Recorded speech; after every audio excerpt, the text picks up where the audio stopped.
Bom, pessoal, então hoje um vídeo aí, mais um vídeo, e é o primeiro da matéria de NEL, né? Na verdade a matéria, o nome é NEL, mas a gente aborda esse conteúdo, é o cuidado com o recém-nascido.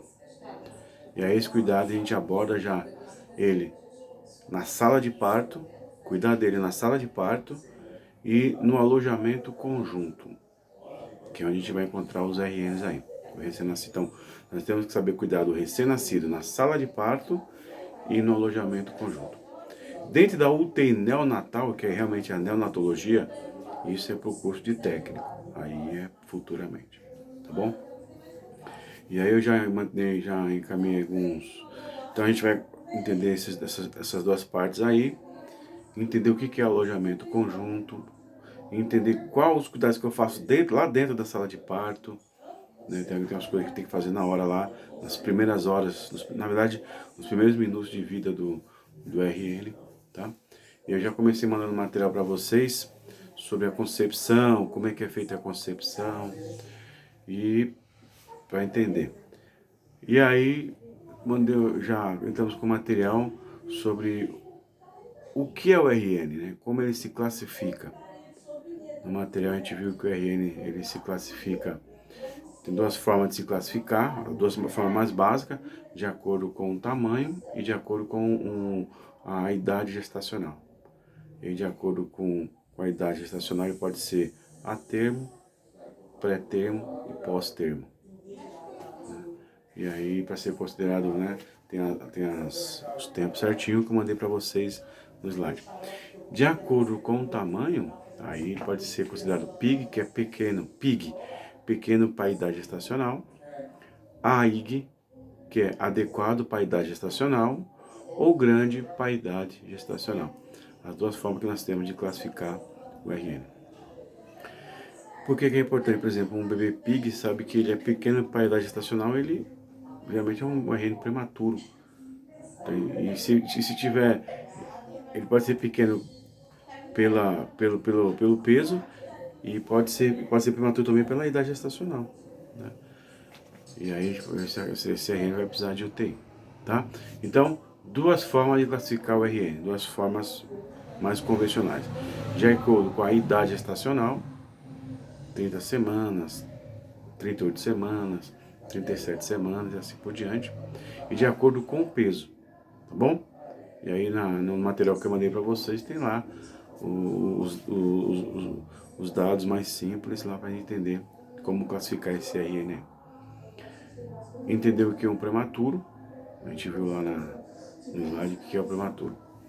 Estou enviando também o material de parto, entender? Já que a gente vai cuidar do RN, não adianta chegar lá na sala de um centro obstétrico, nasceu, mas qual foi o tipo de parto? Porque isso tem tudo a ver com o que vai acontecer com ele futuramente. Foi um parto que ele sofreu, um parto que teve algum trauma, a gente tem que saber.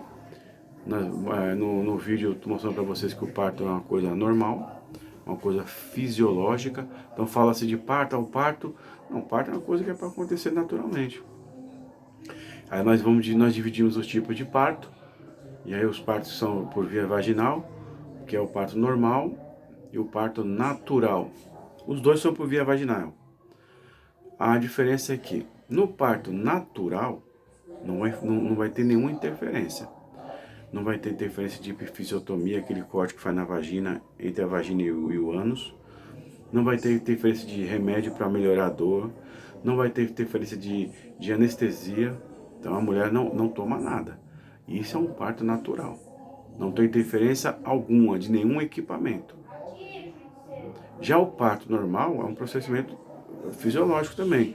Porém, o parto normal pode ter algumas interferências. Por exemplo, a epifisiotomia, que é aquele corte no períneo para poder passar. A cabeça do bebê está lá, e aí o obstetra, o enfermeiro percebe que pode ter um sofrimento, ele vai lá e faz o corte e ajuda a retirar o bebê. No parto normal também pode ser feito a anestesia peridural. A mamãe, muitas vezes no convênio acontece isso aí. Tá lá no convênio, o parto é normal, tem indicação, tudo tranquilo. e ela não quer sentir muita dor. O médico vai lá e faz uma analgesia, normal. O parto foi normal, mas o natural, nada. Não se faz nada. E as pessoas, eu mandei um vídeo para vocês também, o médico está explicando muito bem isso aí. E aí se confunde muito, né? O parto humanizado com o parto natural. Não, não tem nada a ver. O parto humanizado, ele é humanizado de qualquer forma. Tipo de parto é o quê? Parto normal e natural. Esses são os vaginais, acabou. E aí tem um parto cesárea. Quando a mãe tem indicação para fazer o parto cesárea, porque pagou que não é indicado pela OMS, ou porque pode ter algum sofrimento para a mãe ou para a criança, aí sim vai ser feito o parto cesárea, que é uma cirurgia. E todos os partos podem ser humanizados. Então, não confunda. Aí vem a pessoa fala assim, o parto humanizado. Eu tive um parto humanizado. Normal, quer dizer que foi um parto que te receberam bem, te acolheram, deram todas as condições que para que você se sentisse confortável, humana, que você se sentisse humanizada, né? Não te expôs. Isso é uma coisa, um parto humanizado. Agora, os tipos de parto mesmo, uma questão aí vai cair para você de fora. Quais são os tipos de parto?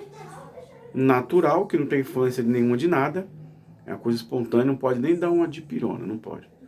Isso é o natural. E o normal, que pode ter algumas influências externas, de equipamento. Por exemplo, um parto normal, de repente tiver alguma dificuldade, pode usar o fórceps, usar os aparelhos lá, puxar o bebê, é um parto fórceps. Tem uma influência, foi normal, era normal, evoluiu para fórceps aí. Então, resumindo aí, tipos de parto: normal, natural, cesárea. E fórceps? Fórceps é um parto? Fórceps é um objeto que auxilia um parto. Não chega a ser um tipo de parto. É uma estratégia para poder retirar o bebê lá. Tá bom? E aí nós vimos em relação os tipos de parto, as fases do parto. Tem um slide que eu mandei um material que eu mandei para vocês hoje. E quais são as fases dos partos? Nós temos dilatação, começa a dilatar o útero, quando começa a expulsa aquele tampão mucoso e começa a dilatar. No material que eu mandei para vocês, tem até legal, tem lá mostrando como a gente consegue associar a dilatação do útero com o tamanho de uma fruta. Aí tem 1 centímetro, é o tamanho de um grão, 2 centímetros, tamanho de uma uva. Aí no material lá tá lá assim, na dilatação, né? 10 centímetros, tamanho de um melão. Aí a gente sabe que tem 10 centímetros de dilatação, tá pronto para começar a expulsar. Primeira fase, dilatação. Segunda fase, expulsão, vai expulsando o feto, aliás, o bebê, ele vai começar a sair.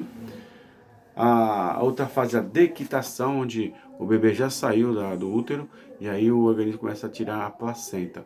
É uma fase também, faz o parto. E o último período é o período de Greenberg, que é 1 hora após a saída da placenta. É um período muito importante porque é um período que ocorre muito sangramento, muita hemorragia.